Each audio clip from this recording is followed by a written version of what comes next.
अनंतकोटी ब्रह्मांड नायक श्री स्वामी समर्थ महाराज की जय. नमस्कार. श्री स्वामी शक्ती या चॅनलवर आपले सर्वांचे स्वागत आहे. आजचा दिवस तुमचा खूप छान जावो, खूप शुभ जावो. महाराजांच्या कृपेने तुमच्या सर्व इच्छा महाराज नक्कीच पूर्ण करो हीच महाराजांच्या चरणी प्रार्थना करते आणि आजच्या व्हिडिओला सुरुवात करते. गुरुर् ब्रह्मा गुरुर्विष्णू गुरुर्देव महेश्वरा गुरु साक्षात परब्रह्म तस्मै श्री गुरुवे नमः. तर बघा, उद्या गुरुपौर्णिमा आहे. गुरुपद का घ्यावं, कसे घ्यायचे, स्वामी समर्थ महाराजांनाच गुरु का बनवावं आणि खरं तर गुरु का बनवावं या संदर्भातील आज सगळी माहिती आज आपण बघणार आहोत. तर सगळ्यात आधी बघा, आपण गुरु का बनवावं. जेव्हा आपण जन्माला येतो तेव्हा आपले पहिले गुरु हे आपले आईवडील असतात. त्याच्यानंतर आपण प्राथमिक शिक्षण घेत असतो. पदोपदी आपल्याला मार्गदर्शन करणारे गुरु आपल्याला लाभत असतात. आयुष्यात जर गुरुच नसेल तर त्या आयुष्याला योग्य आकार कसं मिळेल आपल्याला, तर आपल्याला मिळाला पण नसता. आणि सगळ्यात महत्त्वाचं, आपण खूप भाग्यवान आहोत की आपण ब्रह्मांड नायक श्री स्वामी समर्थ महाराजांना गुरु बनवले आहे. गुरु आपल्याला भूतकाळ विसरून भविष्यकाळची चिंता न करता वर्तमान काळ जगायला शिकवतात. खरं तर दत्त महाराजांनी 24 गुरु केले होते. आता तुम्ही म्हणाल 24 गुरु का केले होते. प्रत्येक गुरूंकडे त्यांना खूप काही शिकण्यासारखं होतं. आपल्यातल्या अवगुणांचा त्याग करून आणि चांगले गुण अंगीकारण्यासाठी स्वतः दत्त महाराजांनी 24 गुरु केले होते. मग आपणच जर दत्त महाराजांना गुरु केले तर, आणि या कलियुगातील दत्त महाराजांचा एक अवतार श्री स्वामी समर्थ महाराजांना आपलं गुरुपद द्यायचं आहे. म्हणजेच गुरुपद देणं म्हणजे काय, तर गुरुपद देणं म्हणजे मुळात तर गुरुपौर्णिमा हा दिवस गुरु आणि शिष्यांच्या नात्यातला आहे. गुरुपती म्हणजे गुरुप्रती आपल्याला कृतज्ञता व्यक्त करण्याचा हा दिवस असतो. याच दिवशी आपल्याला महाराजांना आपलं गुरुपद द्यायचे. आता तुम्ही केंद्रात जावा, मठात जावा, मंदिरात जाऊन जर गुरुपद घेतलं म्हणजे आपलं जर गुरुपद महाराजांना दिलं तरी चालतं. पण ज्यांच्या घराजवळ केंद्र नाही, मठ नाही, तर तुम्ही घरातल्या घरातही गुरुपद देऊ शकता. ते कसं ते बघणार आहोत. आणि सगळ्यात आधी गुरु का करावा त्याचं कळलं, आणि मेन म्हणजे आपण महाराजांनाच गुरु का बनवावं हेही समजलं असेल. तर अजून एक म्हणजे आपण 1-2 गुरु बनवले तर काय बिघडतं. तर सगळ्यात आधी तुम्ही कोणाची सेवा करत असाल आणि जर तुम्हाला महाराजांना आपलं गुरुपद द्यायचं असेल तर तुम्ही बिनधास्त देऊ शकता.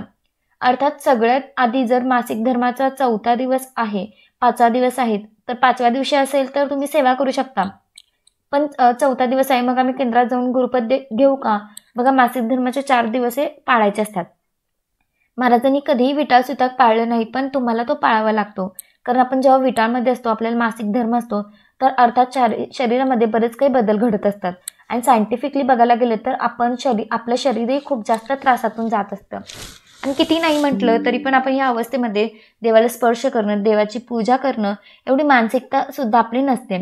तर आता ज्यांना गुरुपद घ्यायचं आहे महाराजांचं पण केंद्रात जाऊ शकत नाही, तर त्यांनी मनातल्या मनात मी तुम्हाला जे काही सांगणार आहे ते तुम्ही मनातल्या मनात करा. बघा, हे दरवर्षी आपल्याला गुरुपद महाराजांना द्यायचं असतं. आता तुम्हाला काय करायचं, सकाळी आता गुरुपद तुम्ही दिवसभरात कधी पण घेऊ शकता. सकाळी तुम्हाला काय करायचं आहे, सकाळी उठून तुम्हाला स्वतःचं आवरून घ्यायचं आहे, महाराजांच्या समोर बसायचं आहे, मन शांत ठेवायचं आहे. जसं की मी मगाच्या व्हिडिओमध्ये सांगितलं की तुम्हाला महाराजांना अभिषेक घालायचा आहे. हे सगळं करून झाल्यानंतर तुम्ही महाराजांच्या समोर बसायचं आहे, महाराजांना प्रार्थना करायची आहे, आणि त्याच्या आधी तुम्हाला नारळ आणि एक गुलाबाचं फूल घ्यायचं आहे. तर बघा, नारळ घ्यायचं आहे आणि जो नारळाचा शेंडा असतो तो महाराजांकडे करायचा आहे, आणि त्याच्यावर तुम्हाला गुलाबाचं फूल ठेवायचं आहे. आणि जर तुम्ही केंद्रात जाणार असेल तर तिकडे तुम्हाला नारळ आणि गुलाबाचं फूल घेऊन जायचं आहे. तर नारळ आणि गुलाबाचं फूल घेतल्यानंतर तुम्ही महाराजांना प्रार्थना करायचं की बघा महाराज, तुम्हीच माझे गुरु, सद्गुरू, परमगुरू आहात. आजपासून येत्या पौर्णिमेपर्यंत तुम्ही माझं गुरुपद स्वीकारावं. तुम्हीच माझे आई वडील, सखा, बंधू, मित्र सगळे तुम्हीच आहात. कारण जगासमोर रडण्यापेक्षा जर महाराजांच्या समोर रडलं तर मार्ग मिळतो आणि हलकंही होतं. नाहीतर लोक आपल्याकडून रडून ऐकतात आणि जगाला हसून सांगतात. त्याच्यापेक्षा इथे महाराजांच्या चरणांजवळ जेव्हा आपण मस्तक ठेवतो ना, तेव्हा खूप बरं वाटतं. आणि जे लोक हे करतात, जे खरे स्वामी भक्त आहेत, त्यांना याचा अनुभव आलेला आहे.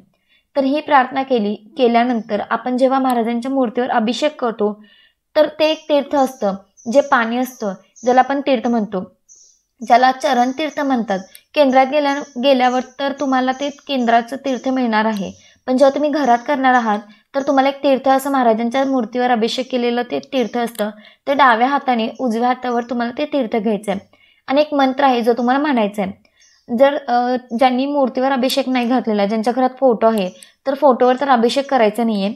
मग त्यांनी घरातले पाणी घ्या, स्वच्छ पाणी घ्यायचं आणि ज्यांच्याकडे मूर्ती आहे त्यांनी ते मूर्तीचं तीर्थ जे आहे, मूर्तीवर अभिषेक केलेलं तीर्थ आहे, ते तुम्हाला तुमच्या हातात घ्यायचं आहे आणि एक मंत्र म्हणायचा आहे. तो तुम्हाला सांगते, अकाल मृत्यू हरणम सर्व व्याधी विनाशनम सद्गुरु श्री स्वामी समर्थ महाराज पादोदकम तीर्थ जटरे धारमेह शीर्षांग धारमेह. काळजी करू नका, हा मंत्र मी तुम्हाला डिस्क्रिप्शन बॉक्समध्ये देते आणि हा मंत्र एकदाच म्हणायचा आहे आणि हातात जल घेऊन हा मंत्र म्हणायचा आहे. त्यानंतर ते तुम्ही पाणी ग्रहण करायचं आहे, एकदाच करायचं आहे. या पद्धतीने तुम्हाला आपलं गुरुपद महाराजांना द्यायचं आहे. आपण खूप भाग्यवान आहोत की आपण ब्रह्मांड नायकाला आपलं गुरुपद दिलं.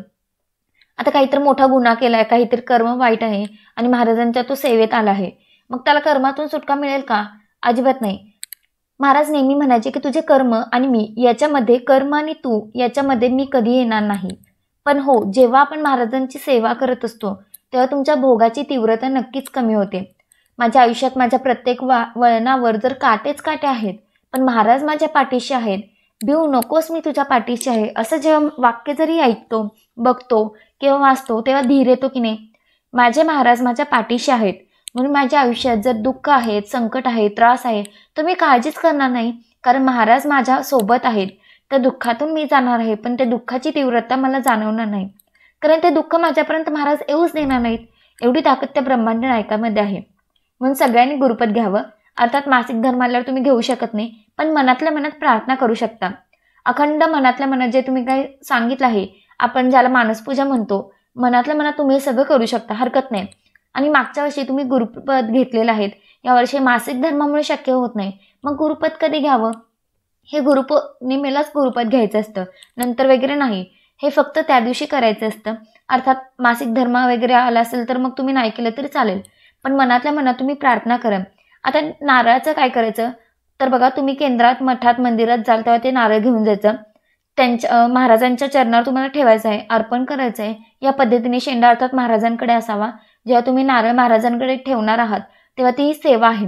अर्थात या दिवशी तरी महाराजांकडे काहीच मागू नका, कारण हा दिवस फक्त आपल्या गुरुप्रती कृतज्ञता व्यक्त करायचा आहे आणि आपल्याला कृतज्ञता व्यक्त करायचं की महाराज जे काही दिलं आहे त्याच्यासाठी धन्यवाद.